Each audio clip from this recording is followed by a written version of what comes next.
Hubo un tiempo que fue hermoso, el Charlie de Sui Generis por sus amigues. Charlie y una época que ya no está. Todos conocemos a Charlie, o creemos conocerlo, y lo sentimos tan próximo como un amigo, un padre, un hermano o un amante que le puso música a nuestra vida y nos acompañó en los mejores y peores momentos. Y es fácil ahora acceder a él. Ponemos su nombre en YouTube o en Google y ahí está, lo encontré y sintonizamos. Pero, ¿qué sabemos de Charlie que no salía en las revistas cuando el rock no había llegado a los medios de comunicación y era una cosa marginal y clandestina? La idea conceptual de este libro es descubrir cómo era Charlie cuando formó su primer grupo, cuando Sui Generis todavía era un sexteto y no el Charlie famoso que conocemos. Para acercarnos y formarnos una idea de cómo era ese primer Charlie, que las discográficas y más tarde las pocas notas gráficas que le daban un espacio lo escribían con I latina y quedaba así, Charlie E. García. La primera entrevista que dieron fue a la revista Gente. La tengo acá arriba en mi archivo personal. Pero como el jefe de redacción no la aprobaba, el periodista borró la cinta.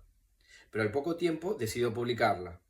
Entonces el periodista apeló a la memoria y reconstruyó la entrevista como pudo. Cuando Sui Generis en 1975 convocó a más de 25.000 personas en el Adiós Sui Generis, ni siquiera fue nota de tapa de la revista Pelo, la revista especializada en rock, y en otros medios las reseñas fueron escasas y de poco contenido. Charlie cuenta en relación a la prensa, fue del tipo, se juntaron 30.000 hippies en el Luna Park y además tocó Sui Generis. Las notas estaban llenas de fotos que mostraban la manera en que se vestían mis amigos. Me dio mucha risa. El procedimiento que usé para este libro fue la entrevista como herramienta principal, recurriendo a mi archivo personal para rescatar la voz de Charlie de notas que en su mayoría no están en internet y que rescatan cómo fue la cosa de primera mano. Luego diseñé con perspicacia quiénes formaban el círculo íntimo por aquellos años y los convoqué para extensas conversaciones que transcribí casi de forma íntegra manteniendo el mismo eje. ¿Cómo era Charlie en aquella época?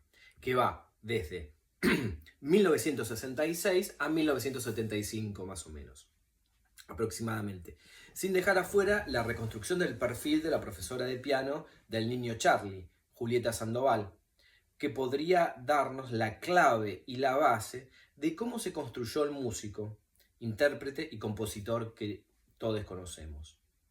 Así fue como seleccioné a sus compañeros de banco de la escuela secundaria, con los que se sentaba al fondo del aula y con los que formó su primer grupo, antes de Sui Generis, To Walk Spanish.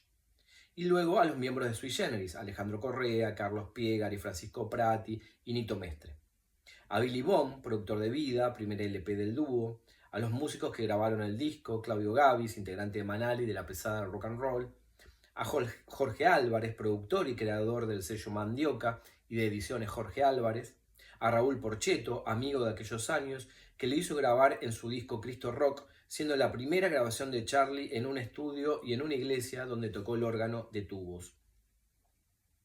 A Ada Moreno, novia de Billy Bond, por aquel entonces, que estuvo presente cuando Charlie y Nito se acercaron a la oficina de Jorge Álvarez para interpretarle 4 temas, que luego Ada Moreno fue pareja de Nito Mestre y ve a Charlie hasta estos días. Charlie le invita a sus cumpleaños. A Pedro y Pablo, que le permitieron a Sui Generis que abra sus shows como grupo soporte cuando los integrantes dejaron a Charlie y a Nito solos, a Liliana Lagardé, esposa de David Lebón de aquellos años, y persona clave en la vida de Charlie, como María Rosa Llorio y Juan Rodríguez, baterista de Sui Generis.